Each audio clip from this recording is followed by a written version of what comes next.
I'm not sure if a celebration is the right term because I've talked to a lot of Giant fans already today. Some seem happy. Some, to be fair, not thrilled.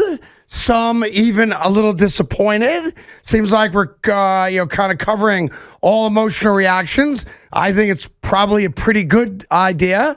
What they did today was not my first pick, but we'll find out from the horse's mouth in just a second. Good afternoon, Big Mac. How are you, buddy? I'm doing great, Craig. How are you? Good. So I'm good and bad, actually. A lot of football today, a lot of Giants and Jets. Let me start with the Giants because that's one that's not up for debate or being disputed right now. But the New York Giants have decided former Chicago Bear head coach, former Kansas City Chief clipboard holder Matt Nagy is the new offensive coordinator for Jaxson Dart and the New York Giants.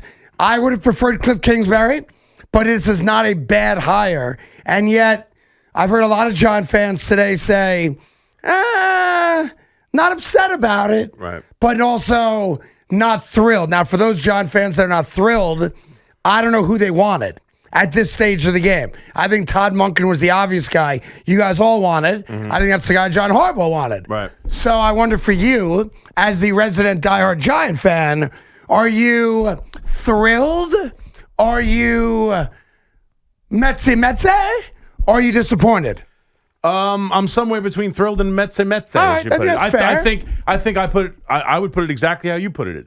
How you put it. I put it good. You put it exactly right. Yeah, that's what I do. I think Cliff Kingsbury who was left would have been my choice. Yep, okay. But I do think Nagy is a really good candidate for this job. I mean, I think anyone who's complaining about him just views him as a failed head coach along the lines of all the other failed head coaches in Chicago. When if you look at it, and I've been talking about this for a while, I even mentioned him as a candidate to get a job here, and you poo-pooed it. We had that discussion. I'm not a big Nagy guy. Right, Let me just say real quick. Matt Nagy happens to be a great guy. Yeah, I'm not suggesting he's not a good dude, and the guys aren't going to love him. My knowledge of him, right, when I was doing the FS1 show, is that Matt Nagy's a good dude. Yeah. Matt Nagy does have a resume with some warts on it, to be fair. I mean, everyone does. Yeah. But I view him as someone who's worked closely, obviously, the last couple of years and won Super Bowls as part of the staff of Andy Reid. Obviously, not calling plays, we get that, and he's going to be asked to do that here. But as a head coach, you're talking about a place with Chicago with quarterbacks like Mitch Trubisky. Who he wanted. Who he wanted, fine. Yep, over Patrick Mahomes. Right, okay, but in 4 years, he's over 500. Yep. In 4 years, 2 playoff appearances with Mitch Trubisky, including a 12-win season.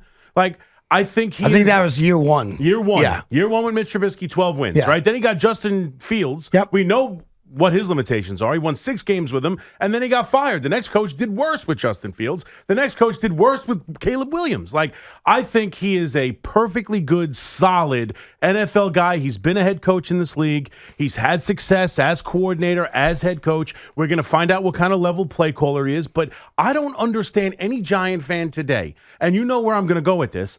I trust the head coach.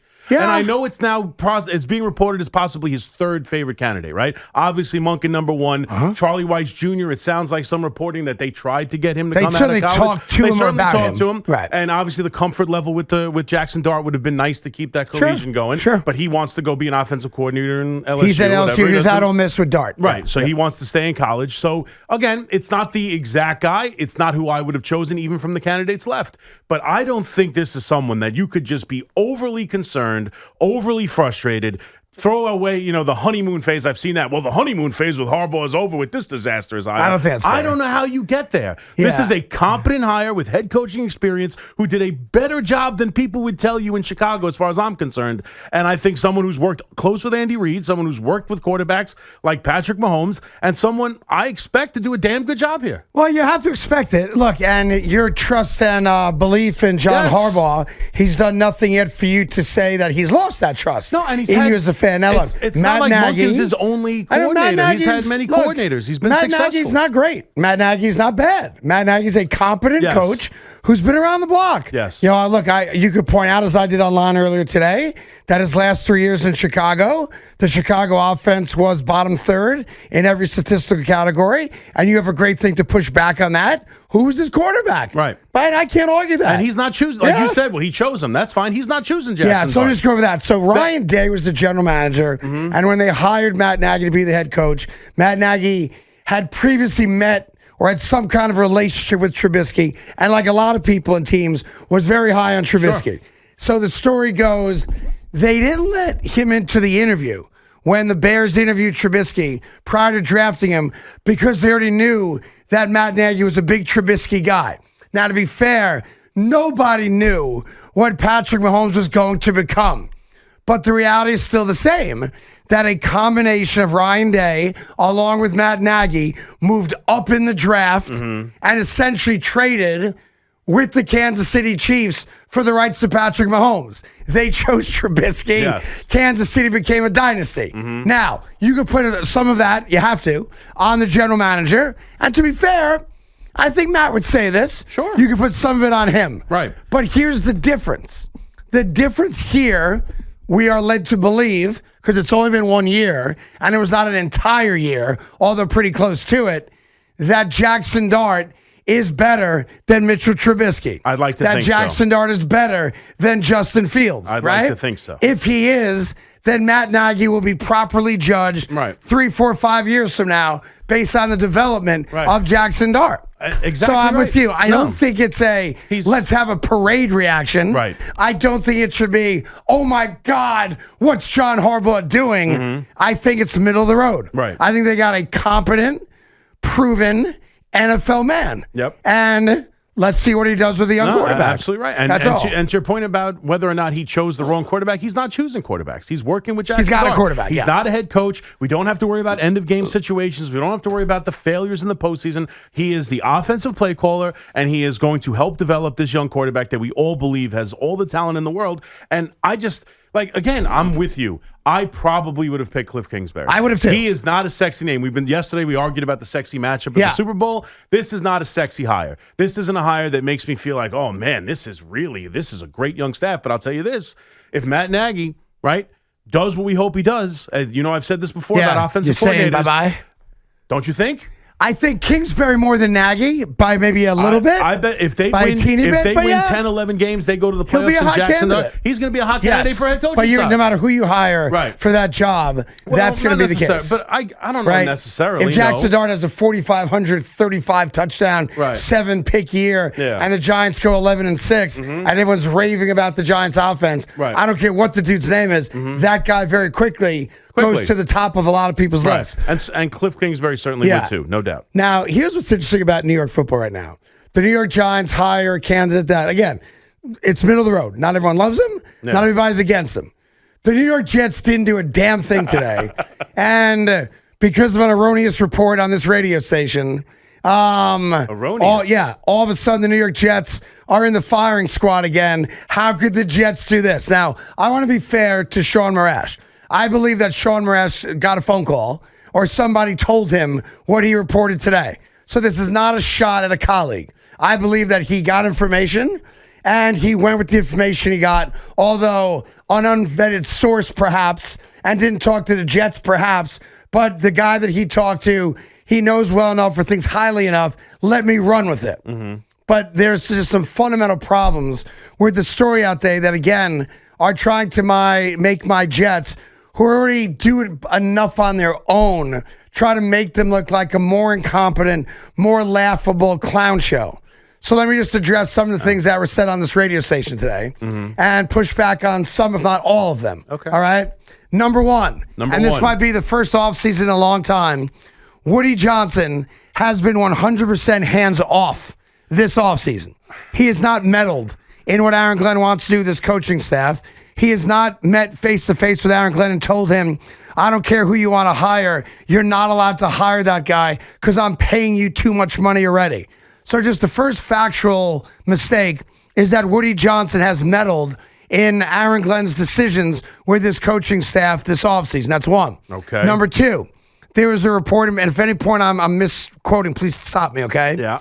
There was a report that Darren Muji was, I guess, in Mobile, Alabama, with a bunch of coaches and whatnot, and was telling people how much he hates the job, he's not long for the job, the Jets are an incompetent franchise, and basically stabbing an organization that gave him a chance to be GM in the back to a lot of people. That's the report, correct? Yeah, I mean, I can just say, I could give you an exact tweet that Maresh give me put out the exact tweet about Darren Muji. He was responding to other people. He is telling people he regrets taking this as his first GM job. Okay, now stop right there. You're telling me that a second-year general manager in the NFL who's making millions of dollars and has a chance to get all the credit in the world for rebuilding a franchise that is at the bottom of the barrel right now is actively telling people that he hates the job. He regrets taking the job. He'd rather not be a general manager in the NFL with all the great things that come with that. Just stop for a second. Yep. Just let's go common sense. Okay. Common sense.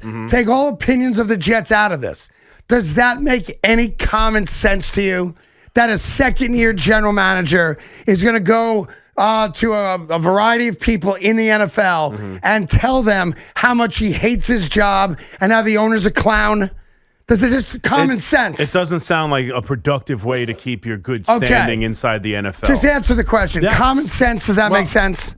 I mean, yes or no? It's a yes or no question. It's not a yes or no. There's nuance to it. No, there's no nuance to would a second-year general manager. I would be surprised he would feel that comfortable. Badmouth the guy that gave him an opportunity. I wouldn't think that would be the case. Can you just say yes or no, please? Because it makes some sense. It just doesn't make any sense. Why would he complain? He's being given carte blanche. Because he was. He is. You say that. When Darren Muji wanted to trade our two best defensive players, did Woody Johnson stop him? No. Okay, so did he do the trade he wanted to do? Was he applauded for those trades? Yes. So why would Darren Muji suddenly start bitching to people about how much he hates the job? Let's just go common sense. Okay. Let's take everything else out of it. Yeah, but your sense is going on the idea that he's been given carte blanche. Yes, he was allowed to make two trades. He traded our two best defensive players. Correct. The owner didn't stop him. For a great haul that no one could say no to. But the owner didn't stop him. No, that is correct. Okay, so let's move past that one because just as common sense says, that's stupid. Okay. All right, what's the next one you got? You got anything else there? Yes, he thinks he is out after next year. Okay. And doesn't feel freedom to operate. Okay, so we allowed him to trade our two defensive players, and he got great return for those two players. And now we've got, 5 first-round picks in the next 2 years, and he gets to make those picks on draft day this April for this upcoming draft. And he's telling people that after this draft, he's going to get fired? He believes he's out. This is quoting Sean Maresh. He believes he is out after next year, and he doesn't feel freedom to operate. They just gave him the freedom to trade the two most marketable guys on the franchise. Yes. But he's telling people he has no freedom. He's telling people that if he kills this draft and we get... Let's make this up. 5 legitimate, every down players on offense and defense that the owner's going to fire him? Yeah. Joe Douglas got 5.5 years here. That is without fair. getting fired. That's 100% accurate. Okay, next one. Give me another one. No, that's it. Because this is just stupid. That's all it is. That's pretty much what he said. He was told he said. The New York Jets have enough problems on their own. We all know it. They are not a well-run franchise from the owner down. There's a lot of really good people in there, of course, and we have good-minded people in there. But Woody Johnson has not been a great owner. And I think if he said that to his face, he could accept that at some level. I think the Jets can accept it at some level. But we invented a story, or someone did, that, let me start with the Muji thing, that Darren Muji is in Mobile, Alabama, talking to coaches and whomever else is down there for whatever the event was. Enough for it to get wind back to Sean Maresh. Okay, right. And here's the problem with that, just on its face value. Muji wasn't in Mobile, Alabama when this allegedly took place. I checked. Okay. I found out that the allegation that Darren Muji was in Alabama talking to other NFL executives and coaches and GMs and whatnot about how much he hates the Jet job, that he was not in Alabama. At the time he was in Alabama, apparently saying this nonsense. Okay. So just factually incorrect. Now, let's get to the other thing. That Woody Johnson said to him, you can't hire Wink Martindale because I pay you so much money. He's not making $12 million a year, so that's not correct either. Okay. All right. That I pay you enough money, you should call the defense. And because of that, Aaron Glenn had to scramble back home, tail between his legs, and tell Wink Martindale, I'm calling the defense, you're not. Also, not correct. He has given, whether he should or not, and we could argue this point, right? He has given Aaron Glenn full autonomy to make the decisions he wants to make with his coaching staff. Now, that has not always been the case. Woody has meddled in the past, well documented. Right. But it's frustrating to me, perhaps because I'm a Jet fan, that my Jets embarrass themselves enough on most Sundays from Labor Day to January. And sadly, I've sat here for the majority of those embarrassing not gone seasons. well for you. It has not gone well. No. And what bothers me and what frustrates me is that we don't need to invent things that didn't take place to make the Jets look worse. We don't. Now, I'll give you one. Here's a factual statement. Yes, Frank Reich was in the building today. That was accurately reported. Okay. Frank Reich obviously is talking to them. Is he going to take as the I think job? Boomer Are maybe they even gonna first hire him? reported. He's in the building today. Okay. So I assume that they're talking about a potential deal. Is he getting hired? I don't know. I would not be surprised if by the end of today or tomorrow, Frank Reich is the offensive coordinator, but I don't know for a fact. Yeah. I can't confirm he's in the building today, which I think Boomer confirmed this morning anyway. But it frustrates me as a Jet fan. Like, man, our team is so bad anyway. Like, why do we have to invent things? And if someone gives you information like that, can we pick up the phone and check on it? Now, look, we've all reported stuff that has not come true. By the way, a week and a half ago, I thought Kyle Tucker was a Met. I thought Kyle Tucker was going to become a Met, and the deal was done. I was told that from someone I trust very, very much, and it looked like it came down to the final couple hours before the Dodgers got him, and I had to eat that, all right? But I checked on it at least. All right, I knew the Mets at the time had made the best offer and did make the best offer, and then he decided last minute to go to the Dodgers. So I'm not saying we always have to get everything right, because sometimes you get information that comes from a good place and just things happen. It turns out not to be the case. But in this particular case, Muji was not in Alabama telling people that because he wasn't in Alabama. Okay. And when it comes to the owner, has he meddled before? Yes. But this particular offseason, I can't tell you why.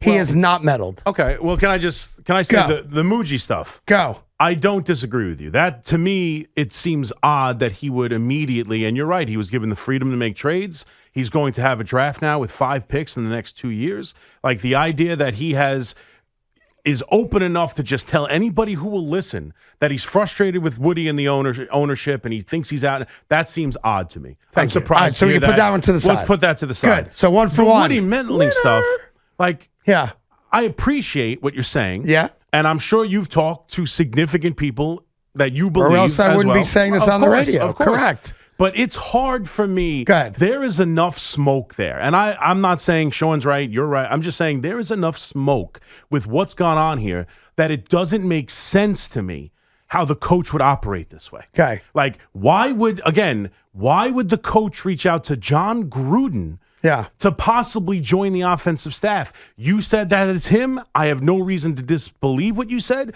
It's hard for me to fathom that a head coach on such thin ice would turn to someone in John Gruden to join the staff when he knows that puts an X on his back and has someone in the room that everybody would want to take over the team if they struggle. The idea that he would be so far down the road with Wink Martindale, bring him in here, and then suddenly tell him, well, I'm calling plays. How do you know that happened? Well, how do we know that happened? They flew him here. And how about if I told you that didn't happen? Wink Martindale did not come here to sign a contract, and then why did he come here? He came here to talk to Aaron Glenn and whoever else I guess he talked to face to face, and let's talk about the possibilities of what the job looks like. Okay, I'll give you another one. So John Gruden's a good one, and I told you on the show, Aaron Glenn called John Gruden. That's confirmed 100%. And I'm not saying you're mistaken or wrong or lying. I'm just saying, if I wasn't given any information, I would find that very hard to believe that was not a Woody thing and that was an Aaron Glenn thing. That was not a Woody thing. That was an Aaron Glenn thing, okay? I would there's find a that chance hard to Woody believe. doesn't even know who John Gruden is.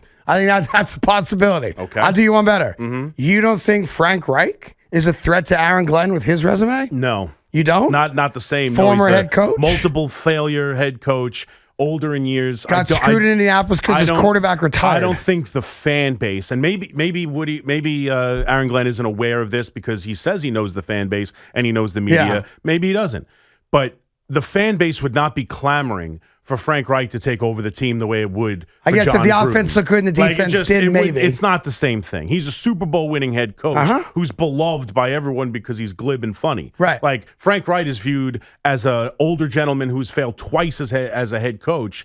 And I don't think it's the same thing. No. I'm saying he has head coach pedigree. He's been a head coach. Head coach pedigree. So look, bottom line is this: the Jets need to get a lot better. Yes. The Jets have a lot of problems. I am actively rooting for 0-17. So the next year I have a brand new coaching staff and I get my quarterback in the draft.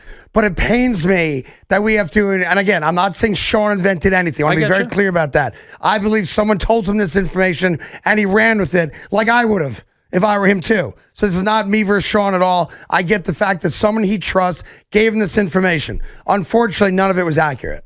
And we've all been in that spot before. So it's just frustrating to me because I've already got enough problems with my football team. We don't need to invent new ones. And it may, by the way, I want to be clear about this as well. The Jets don't even deserve better. But we can at least be accurate. If we're gonna put them on blast, let's do it with some accuracy and some facts. Okay. That's all I'm saying. And you got an offensive coordinator. I got a scandal based on lies. Well, now, which team would you rather be? I think I'd rather be the Giant right now. I think so. I mean, I don't know how you could be worse than the Jets because whatever you want to say, right? And I believe you. I'll take it to your word. The story Sean got was mistaken and not accurate. The idea that it is beyond believable. Yeah. It's more than beyond believable. When you hear it, it actually that's the problem with clicks. Things click into place when you hear it. The way the offseason has been held, then you hear Woody is completely taken over. Woody is saying you can't do this, you can do that. The coaching staff is fired. They reach out to John Gruden. Like Wink Martindale falls apart at the goal line. Like all of those things click into place when you hear the dysfunctional owner who has been a disaster has now inserted himself. Suddenly it goes, okay.